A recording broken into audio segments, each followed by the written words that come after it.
Okay, it looks like the waiting room might be slowing down a little bit. Hello and welcome to our Missouri Open Door Benefit Series for April. Today we'll be hearing from the Brain Injury Association of Missouri. My name is Cameron Rice. I am a research assistant at the University of Missouri Kansas City's Institute for Human Development, and I am joined today by Brittany Burkhart, one of our project coordinators, and Deandra Butler, one of our research assistants. If you have any questions during today's presentation, please put them in the chat and we will answer them at the end. This session will be recorded and uploaded to the Life Course Nexus YouTube channel. The recording and slides will also be shared in the follow-up email. So our Missouri Open Door or MOD series is sponsored by Medicare Improvements for Patients and Providers Act, also known as MIPA Priorities 1, 2, and 3. The priorities are Missouri SHIP, the State Health Insurance Assistance Program, the Missouri Department of Health and Senior Services on behalf of the area agencies on aging, and UMKC IHD as the No Wrong Door designee for Missouri. So the goal of Missouri's No Wrong Door is to transform the way people access services in the community by supporting individuals and caregivers to make decisions with complete and accurate information about their options for anyone seeking long-term services and supports, regardless of age, income, or disability. And the goal of the MOD series is to open doors to integrated supports. So here we have the integrated support star from the Charting the Life course, which defines different types of services and supports. And the idea behind the star, in connection to the MOD series, is that when a person can rely on a mix of different types of services, they're more they are able to participate more fully in their family, their community, and the life that they want to live. Whereas when they can only rely on one type of support, it often limits those opportunities.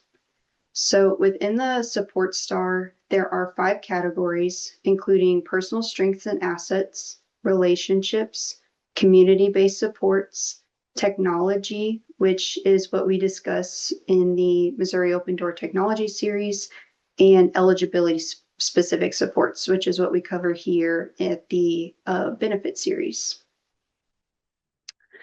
So here we have the remaining mods for the rest of the year. The benefit series are on the second Wednesday of every month from 12:30 to 1:30 p.m. Our next benefit series mod will be on May 13th, and we'll be covering community behavioral health liaisons and behavioral health crisis centers. The technology series are on the fourth Wednesday of every month from 12:30 to 1:30 p.m. Our next one is on, or will be, on April 2nd. And we'll be discussing smart homes for safety, comfort, and control. And I am going to drop the links to these upcoming mods in the chat as soon as I can find them. And the links to the rest of the mods will go out in the follow-up. And just a final push for the showcase, there is still time to register. We're celebrating 10 years of Charting the Life course. And this year's showcase will be on May 5th through 7th in Kansas City. This is a great opportunity for individuals, families, and professionals to connect and learn from each other on how they're using the Charting Life course framework to drive meaningful change. If you'd like to learn more or register, you can visit this additional link that I'm putting in the chat. And registration will close on April 24th. So if you're interested, please register by then. With that, I will pass it over to Maureen Cunningham to talk about the Brain Injury Association of Missouri. Let me go off mute first. Thank you very much, Cameron, and for IHD for inviting me for this session, and to everybody for joining us. I'm going to go ahead and share my screen. Does it show okay? Perfect, perfect. So as was mentioned, let's see if and is it showing from beginning? Okay, perfect, Yes. great. Thank you for that, So as mentioned, my name is Maureen Cunningham, and I'm Executive Director with the Brain Injury Association of Missouri. I'm going to start with an overview of brain injury before we go into the Brain Injury Association of Missouri to look at some terminology and so forth. So a couple things. Brain injury is different than head injury. A brain injury is when there is damage to the brain tissue or there is a change in the chemicals of the brain, such as a concussion, the chemicals in the brain change, or a brain injury is there's damage to the brain tissue itself. A head injury is when there is damage to the skull. And so they're not really interchangeable. A lot of people use them interchangeably, but they're really not, because you can have a brain injury without having any damage to the skull, such as a car crash and your head hits the windshield or the side of the side window. Inside, there may be no visible damage to the skull itself, but inside the skull, the brain is bouncing around. That's a brain injury when there's damage to the brain itself, but there's no damage to the head. Another piece of terminology is traumatic brain injury versus acquired brain injury. And a traumatic brain injury is when the brain injury is from an external force. So it's a car crash, it's a falling, it is, a gunshot wound. It is from an external force. An acquired brain injury is when it's internal. So a stroke, anoxic brain injury, such as lack of oxygen during surgery, or a near drowning. And the difference between traumatic and acquired matters a lot when you're looking at eligibility for programs. Some government programs are narrow to traumatic only. Acquired brain injury is the overarching terminology, but there is a difference between acquired and traumatic brain injury. And that's why the Brain Injury Association of Missouri, we do use the term brain injury, unless we're talking statistics, because a lot of times, like I mentioned, it does matter. So brain injury is an invisible disability in many times. Until you are talking to the person, you may not recognize that they have a disability.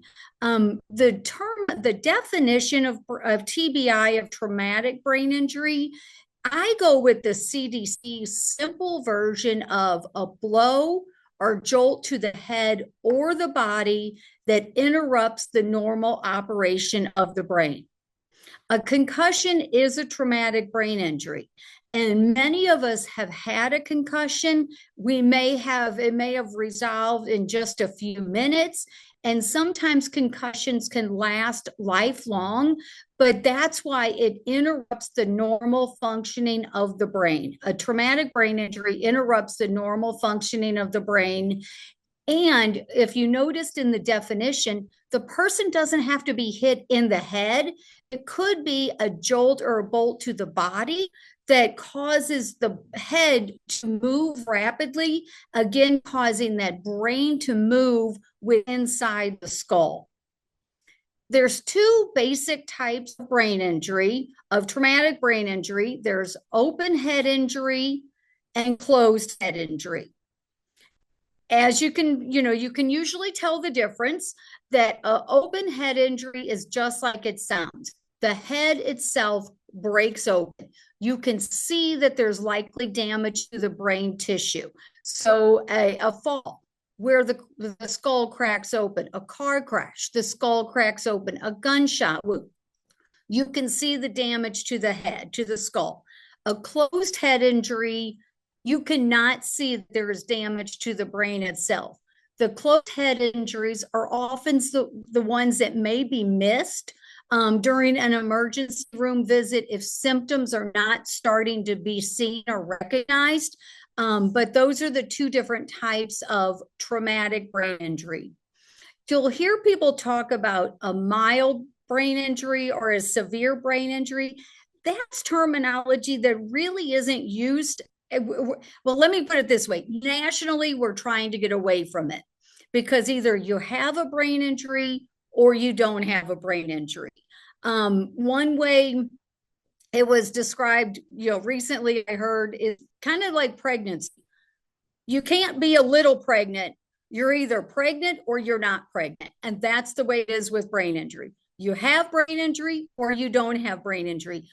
Because when it is labeled as mild, if somebody is having lifelong symptoms because of the brain injury, it's affecting daily life because of the brain injury, they may say, well, it's classified as mild, so maybe I'm overreacting. Or, just because somebody was in the hospital longer and it doesn't mean it's severe. It really is based on how it impacts that life of that person with the brain injury.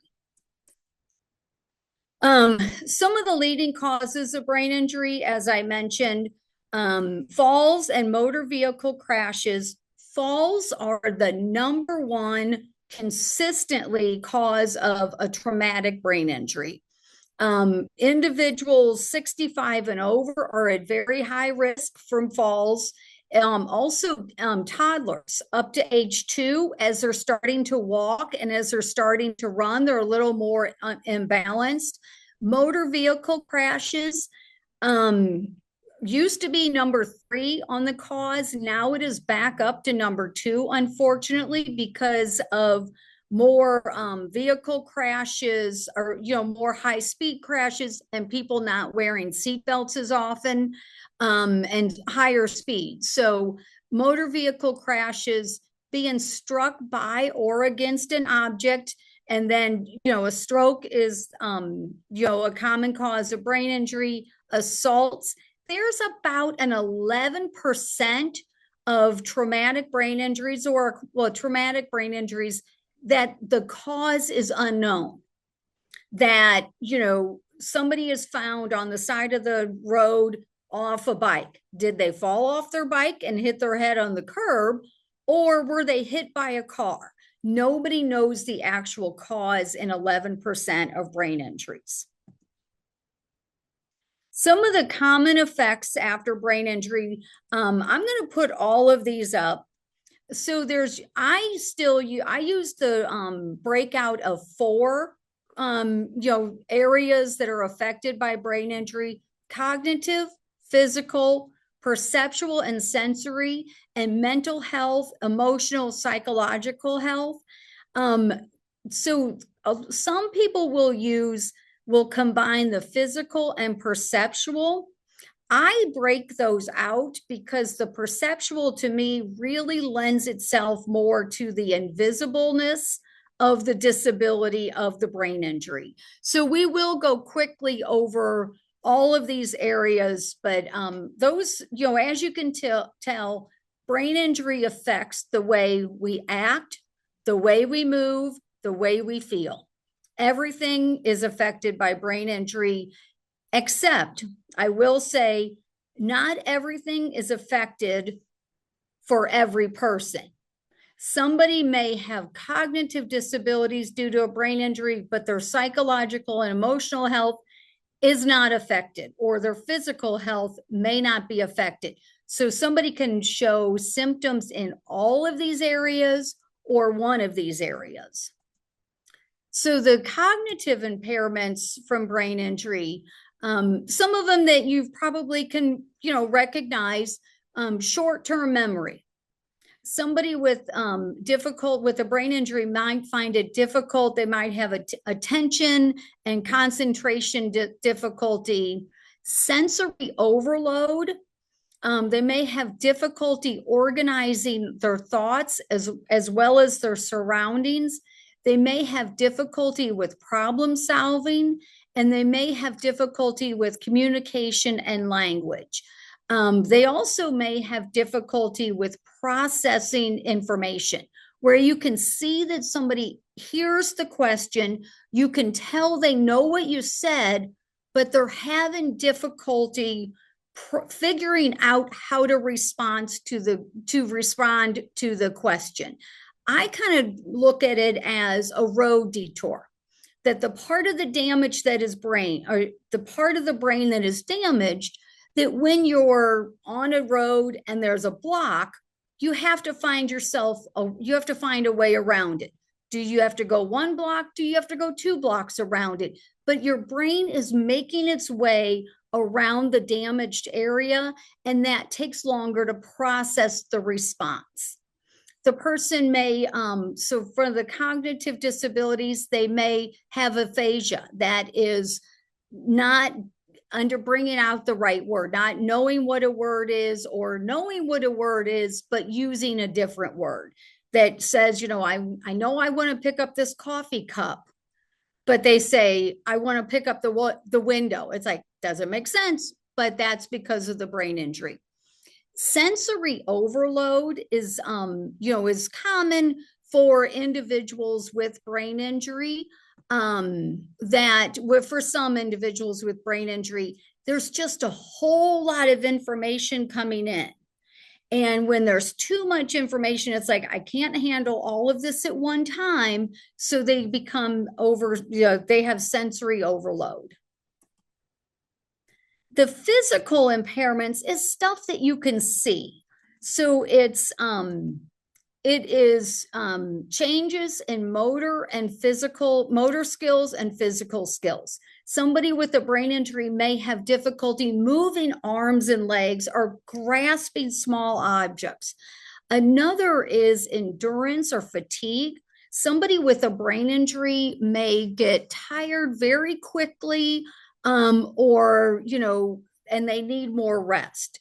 The speech, somebody may have difficulty forming the words, and also the brain saying, okay, mouth, move this way and make this word. A lot of times individuals with speech difficulties from brain injury will sound like they're slurring their words. Seizures after brain injury are also very common.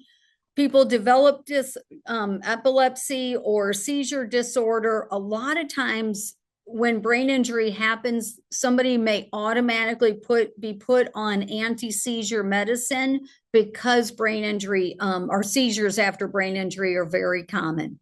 Persistent headaches. A lot of individuals with brain injury have persistent headaches. And then sensitivity to light and noise. This is also fairly common, and, especially with concussions, but really all brain injuries, that if there is an undiagnosed brain injury specifically, if you walk into a room and there's bright fluorescent lights and you see somebody squinting or, holding their ears because the noise is very loud, but to everybody else, it's a normal level, that may be a brain injury. So somebody wearing sunglasses inside may be a brain injury. Some of the perceptual and, and then the sensory, this is the one that, like I mentioned, oftentimes gets clumped with physical. But a lot of times you don't know, if you cannot see if somebody is having difficulty with vision or hearing.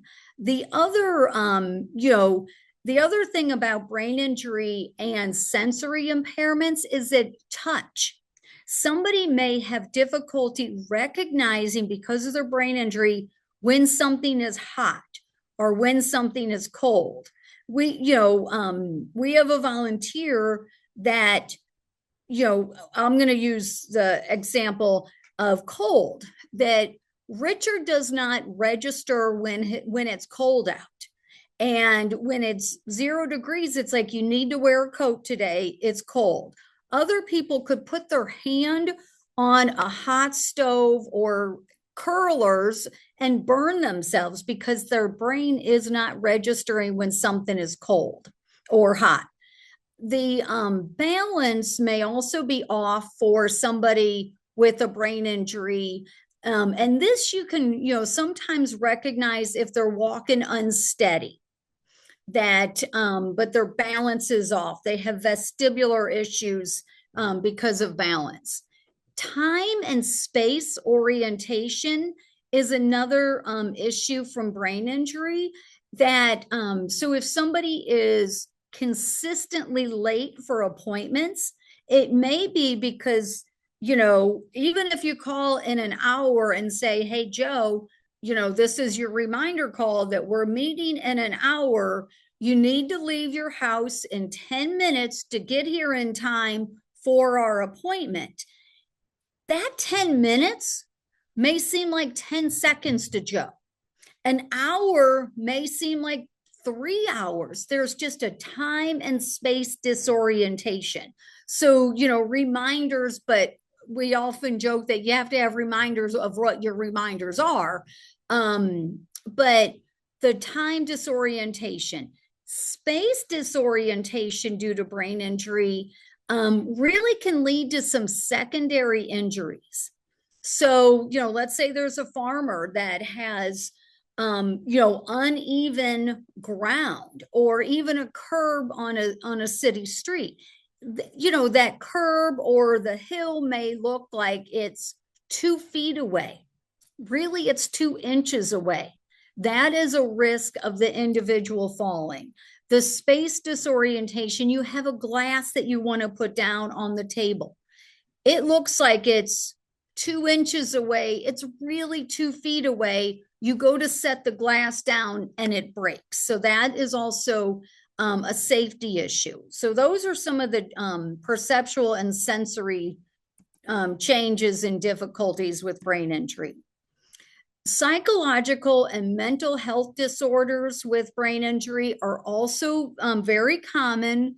That depression and anxiety is common for individuals with brain injury. There may also be emotional and behavior control issues with brain injury because of the changes in the brain tissue. The person may not be able to regulate their emotions and control their immediate responses right away. There's also a school of thought that some of the emotional and behavior control issues come from that sensory overload. Just think about a time when there was just so much going on and you just wanted to say, stop and just give me a minute. Somebody with a brain injury that gets overwhelmed because of the sensory overload, the way to act out, especially if they have difficulty verbalizing their wants and their needs to say, they may act out in a behavior because they have difficulty saying, stop, I need space.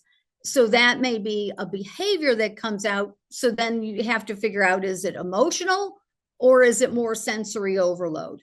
Somebody with a brain injury may have difficulty reading social cues. What is too close? What is that personal space?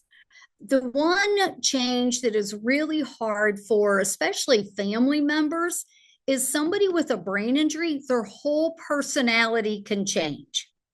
That, somebody that used to be very independent is now very dependent, or somebody that was very funny is now very serious, or vice versa. Somebody that was very serious is now very funny. So the personality change is difficult for family members a lot of times. Self-awareness, somebody with a brain injury losing track of days and times, but also not recognizing, also that personal space, but recognizing that, oh, I do need to take a shower. So the personal hygiene cues of have you taken a shower today? Have you done this today? Or, this is a schedule. Let's stay on this schedule. Somebody with a brain injury can be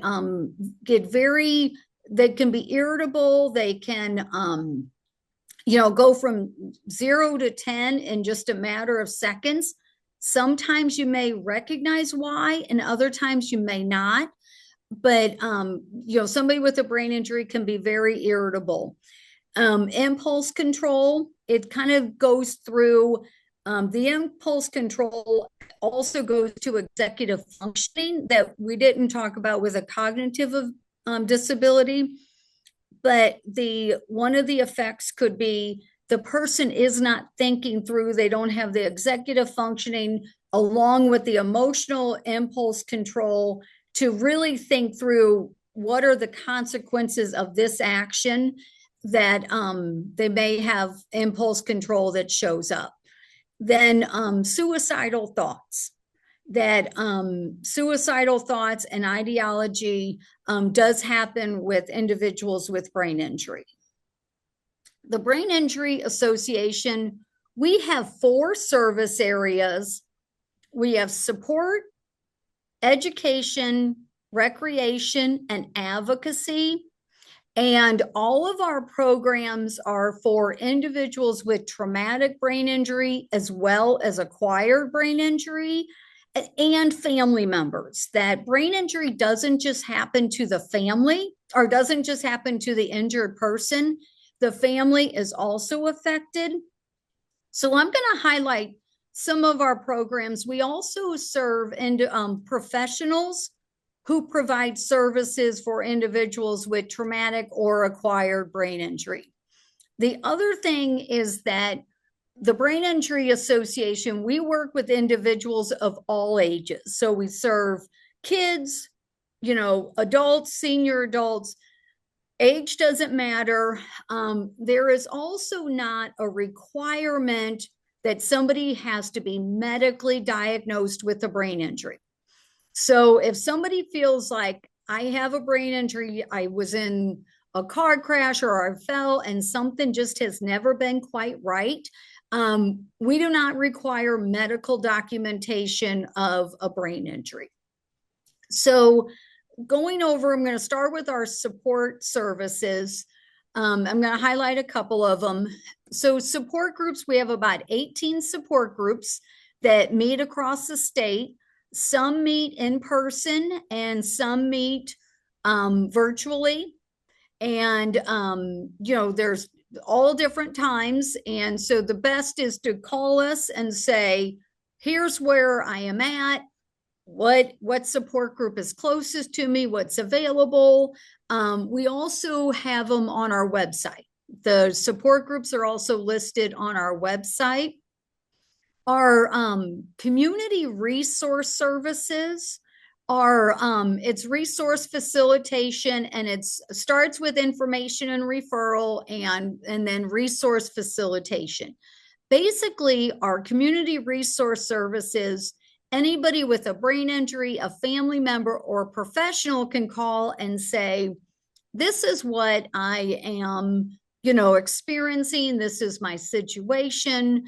These are the resources. This is the primary resource I'm looking for. What may be available? And Katie, our program associate, will work with that individual to help find the services that best are going to meet their needs at that time.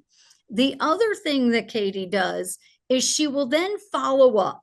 So after the initial call of, I'm looking for a counselor who understands brain injury, and I'm in this area, she'll follow up, or, I would like somebody to help me identify resources for housing, and we refer them to the adult brain injury program.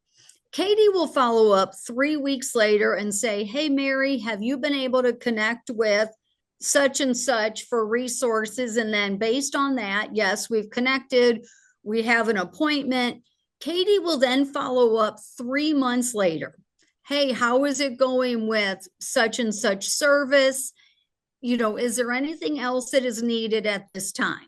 Because once one need is met, a lot of times other needs will surface, because when we're overwhelmed, when there's a lot going on, there's a whole lot of things going on, but it's really important to focus on the one or two that is the most important as a starting point. So then at 3 months, that's great that that's taken care of. What else is needed now? And then Katie will also follow up at 6 months. How are things going? Are things still working well? Is there anything else that is coming up that resources are needed for? And then a year.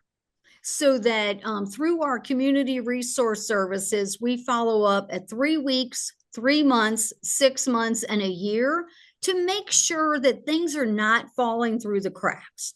That, the overall, I guess I should have started with the Brain Injury Association. I describe us as the emotional and social side of brain injury. We help individuals adjust to life with brain injury. The stuff that often falls through the cracks of medical and rehabilitation as people are transitioning to the community, that's where the Brain Injury Association comes in, is we help bridge that. And that's the purpose of the whole organization, is to helping individuals adjust to life with brain injury. Medical care and rehabilitation helps the person have a life. The Brain Injury Association of Missouri helps individuals live a quality life with brain injury. And that's one of the key focuses of our community resource services. Our support starts with our brain injury resource kits.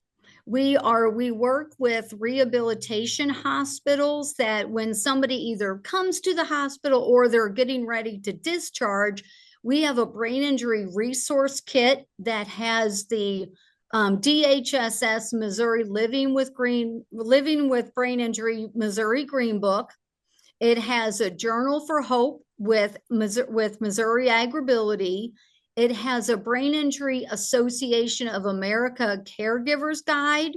And then it also has the Brain Injury Association of Missouri step-by-step recovery brochure that looks at from time of injury to community integration based on the functioning level of the person. What questions and what functioning level should they be achieving to move to the next level of the next stage of brain injury recovery for full community integration? On our website and we have printed materials. The step-by-step recovery brochure is one of our printed materials. So we have we have a lot of it on our website. The Journal for Hope and the Caregiver's Guide are not on our website, but the other material is.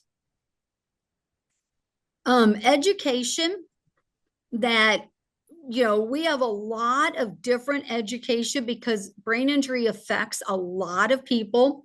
So we have our annual professional development conference, and this year it is going to be October 20th and 21st. It's a Tuesday and Wednesday, the third Tuesday and Wednesday in October, and that will be in St. Louis at the Marriott St. Louis West.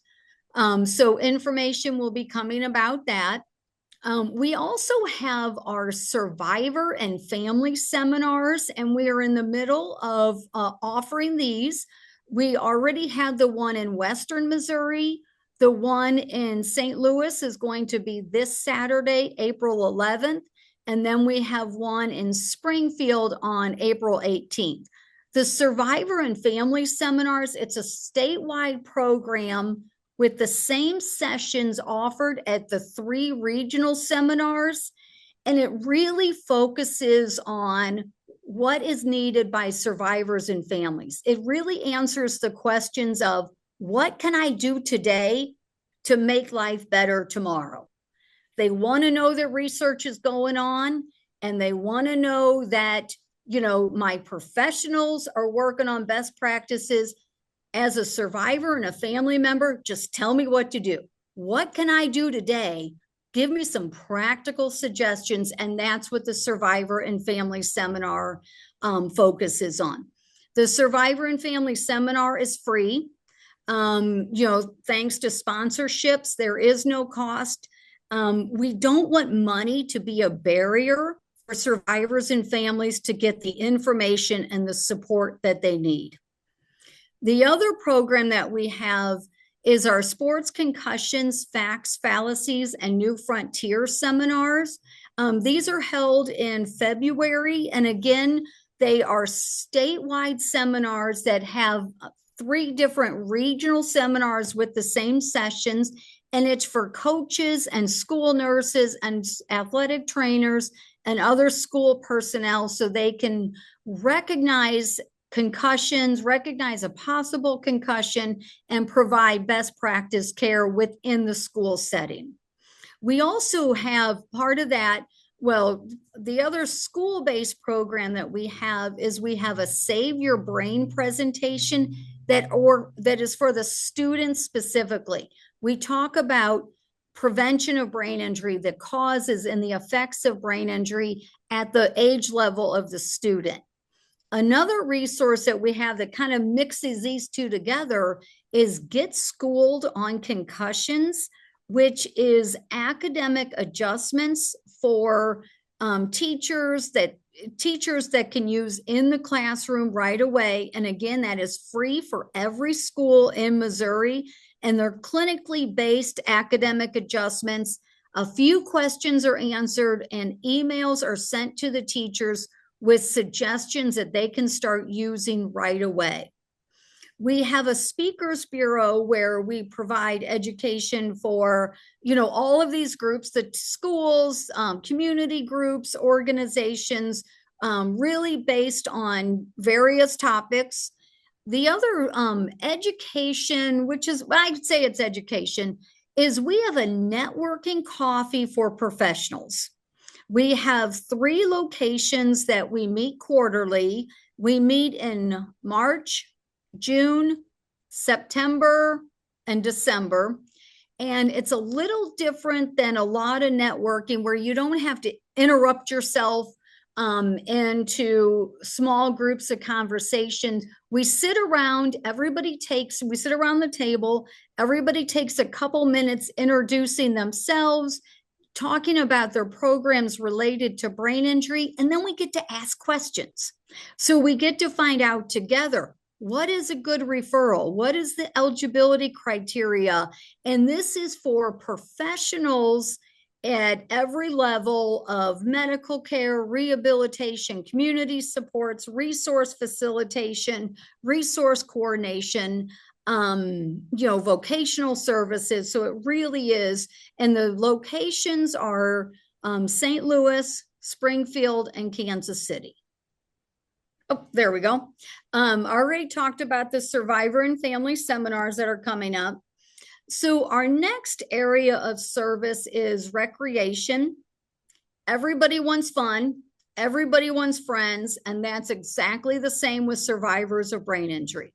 So our 1-day regional outdoor camps, it is just that. It's time to have fun. It's time for social activities. We have 4 this year. They're going to be in September. We have the regional outdoor camps are in St. Louis, Springfield, Kansas City, and Columbia. And we have, I'm going to go ahead and, here's the dates. We have camp activities such as we tie-dye t-shirts.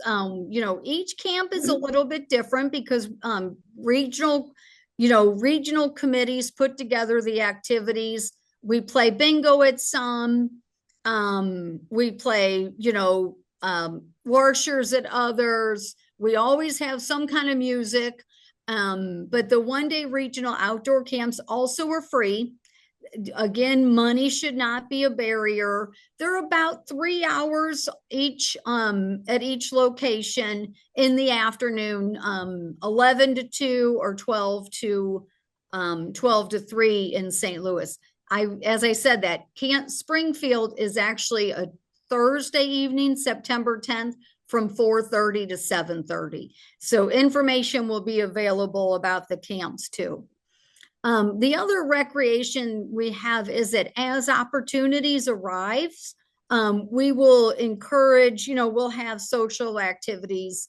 Like we get Cardinals tickets. So we have a social activity of going to the Cardinals game, or we get Muni tickets, or, somebody wants to host an ice cream social that, we have the social recreational activities. A lot of the support groups also incorporate social time or a separate activity for the group. Legislatively, public policy advocacy, legislative advocacy is our fourth pillar of service area. We focus on the prevention of brain injury because prevention is the best cure for brain injury. We also work on access to services and access to independent living. Some of the advocacy that we are currently working with, the prevention is to reinstate the Missouri all-rider motorcycle helmet law that was repealed in August 2020. Deaths and brain injuries have just skyrocketed. So enough is enough. It is time to put the all-rider motorcycle helmet law back into legislation in Missouri. We also work on access to services in Missouri, as well as nationally with the Brain Injury Association of America. So this could include funding. It could include definitions, that now looking at the cuts and requirements due to Medicaid, that is limiting services for individuals with brain injury. And we want as many individuals with brain injury to have the supports that they need to live a quality life with brain injury. Independent living kind of goes along with access to services, but it's opportunities for individuals to live independently within the community in the setting of their choice. The Brain Injury Association of Missouri, we are a statewide nonprofit organization, and we rely on donations. That about 1/3 of our donations are federal grants, subcontracts. 1/3 are individual donations, individual and corporate donations, and another 1/3 is program fees from the conference and sponsorships for the programs that I mentioned. Bowling for Brain Injury is coming up in June 2026, and this is our only fundraiser that the Brain Injury Association hosts each year to help cover the cost for the services. And here are some resources that I mentioned. And there is contact information that, to reach out to me, to reach out to Katie, or anybody here at the Brain Injury Association of Missouri. So that is all I have. So if anybody has questions, I can take those now. If there's any in the chat, or you can just unmute and talk. Whatever you want to do, Cameron. Yeah, if anyone has any questions, like Maureen said, feel free to come off mute, or you can put them in the chat. No questions so far, but you did get some nice feedback. Just compliments to your presentation. Oh, thank you. Okay, I'll give it a couple more minutes just in case folks are, typing up their questions. But thank you so much, Maureen, for your presentation. That was really great information, and we appreciate you coming to share with us. And thank you to all of the audience members. We look forward to seeing you next month. Cameron, I do see a message in the chat. If a person has a developmental disability from a birth defect, do they qualify for brain injury services, or is the fact that it was from birth a defect disqualify them? From birth, I mean, they will qualify for developmental disability services, as was mentioned. We would not turn them away from a support group if they wanted to attend. That it, yeah, we wouldn't turn them away. If there is somebody with autism or, Alzheimer's are usually the ones that, that we may get calls about, that we will refer them to organizations that specialize in those disabilities. Yeah, I hope that answered the question. Yeah, it did. Just to be clear, I have CP, but I'm not looking for services for myself. I have a very good job, but I know other people who might be, but I'm aware of the DD division uh, and DMH and stuff. Great. Thank you. Thank you, Michael. And yes, please share. And I figured you were aware of DD. So thank you.